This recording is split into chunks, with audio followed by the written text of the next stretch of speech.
Olá pessoal, então sejam bem-vindos a mais uma aula de matemática, cálculo diferencial integral, e hoje nós vamos falar sobre os limites. Na realidade, nós vamos mostrar aqui as propriedades operatórias dos limites.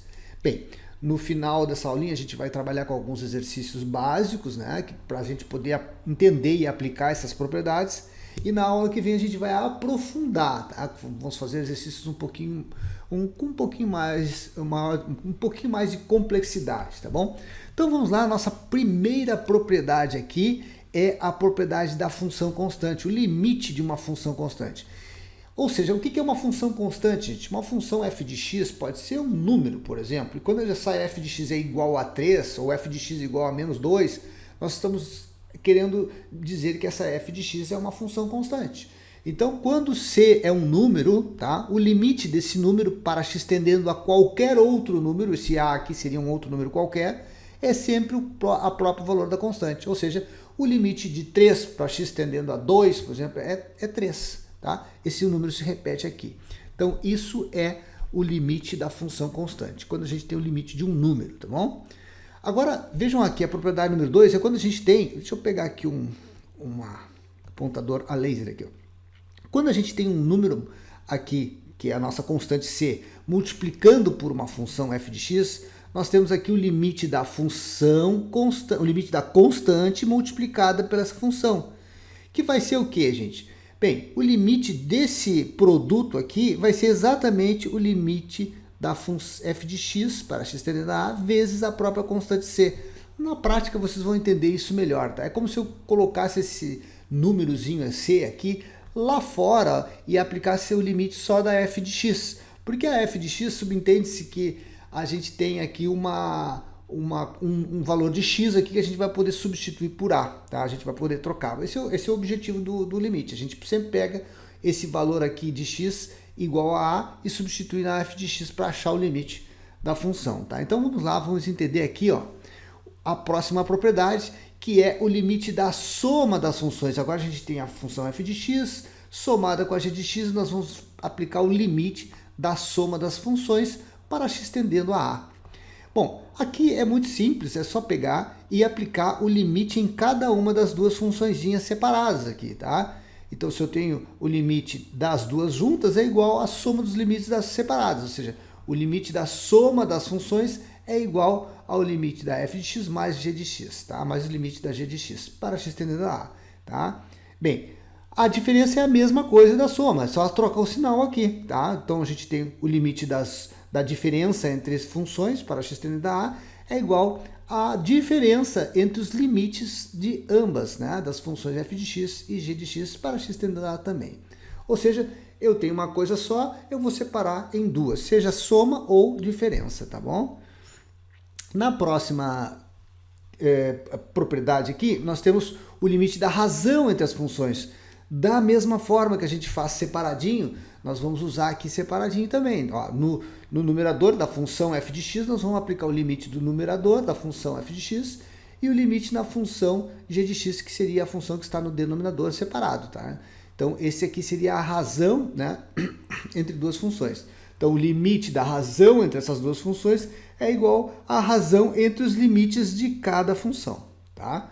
Ok? Observe um detalhe aqui que eu coloquei, que g de x aqui, ó, para x tendendo a a, tem que ser diferente de zero, porque jamais eu posso ter um denominador aqui zero, tá, gente? Isso aqui é importantíssimo.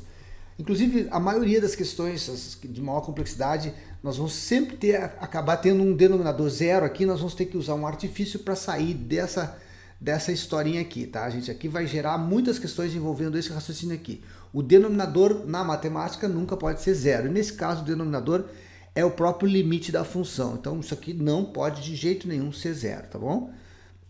Agora, a próxima propriedade aqui é o cálculo do limite da potência de funções. Então, a gente tem uma potência n aqui, tá? Eu estou aplicando o limite da potência de uma função. Vai ser igual à potência do limite. Ou seja, nós temos aqui uma potência do limite. É exatamente isso, ó.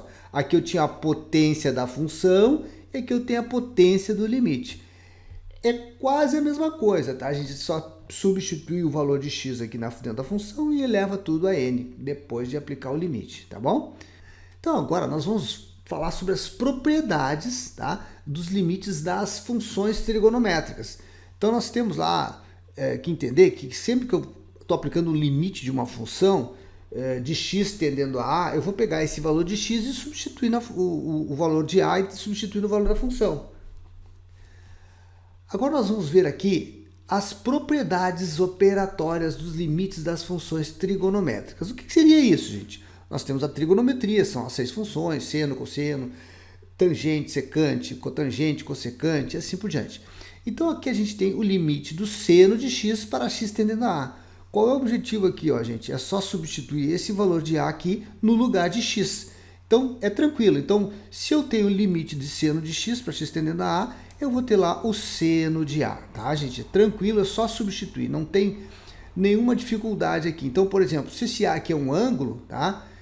Limite do seno de x para x tendendo a 30 graus, é simplesmente o seno de 30 graus, que é igual ao meio, e assim por diante, tá?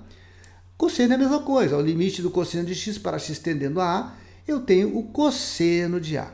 A sexta propriedade, gente, ela tem uma característica diferente das demais, tá? Por quê? Observem aqui, quando eu faço o limite do seno de x por x, tá? E eu substituo esse x igual a zero aqui, observem que eu teria seno de zero dividido por zero e eu não posso ter nada dividido por zero dentro desses limites. O denominador na matemática não pode ser zero jamais, tá? E esse aqui, gente, vai ser a única exceção que nós temos aqui dentro dessa disciplina, ou seja, dentro desse conteúdo de cálculo diferencial integral, quando eu tenho seno de x em cima e o valor de x, o mesmo valor de x embaixo, tá? Então, nesse caso, para x tendendo a zero, o que eu teria aqui, ó, gente? Um seno de zero, que é zero, dividido por zero. Eu teria zero dividido por zero, isso ele não, na matemática não existe, tá? Para nós não existe. Sempre que tiver seno de x por x, limite do seno de x por x para x tendendo a zero, sempre vai ser 1 aqui para nós, tá? Para a gente poder resolver as questões, memorizem essa sexta propriedade aqui, porque isso aqui vai ser muito importante, nós vamos usar isso aqui várias vezes, nós vamos fazer inclusive alguns exercícios sobre isso mais adiante, tá bom? Então vamos ver aqui, ó, alguns exercícios bem simples, que são bem tranquilos de fazer, olha só.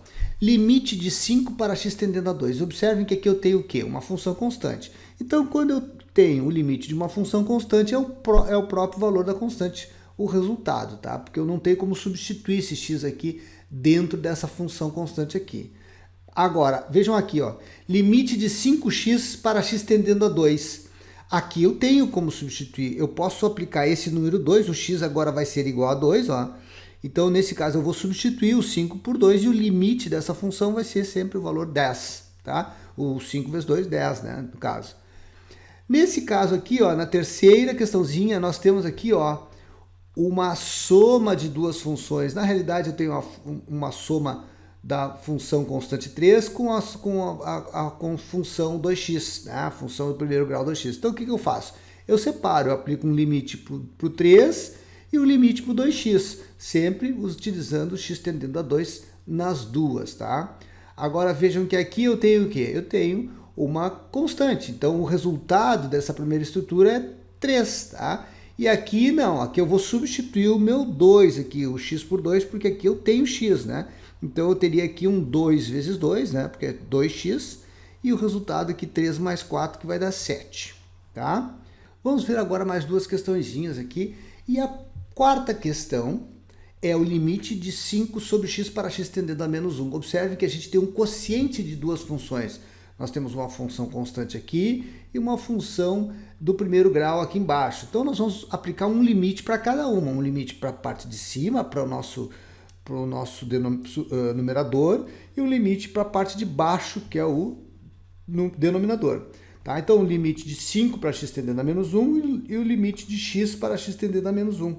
Então, aqui em cima, como é uma função constante, esse valor se repete. Então, aqui em cima o valor é 5. Aqui não, eu substituo aqui, né? Então, eu vou ter x igual a menos 1 aqui embaixo. Então, eu divido 5 por menos 1 e o resultado é menos 5. Vamos para a próxima aqui, ó. Limite do cosseno de x para x tendendo a zero, tá? Então, o que eu faço aqui, gente? Eu pego esse zero, substituo aqui, já posso aplicar direto o cosseno de zero. E o cosseno de zero é 1. É isso aí, tá, gente? Então, vamos terminando por aqui. Vocês já entenderam como funcionam essas propriedades, como a gente opera nessas questões bem simplesinhas. E na próxima aula a gente vai aumentar o grau de dificuldade, tá bom? Então, grande abraço e até a próxima aula.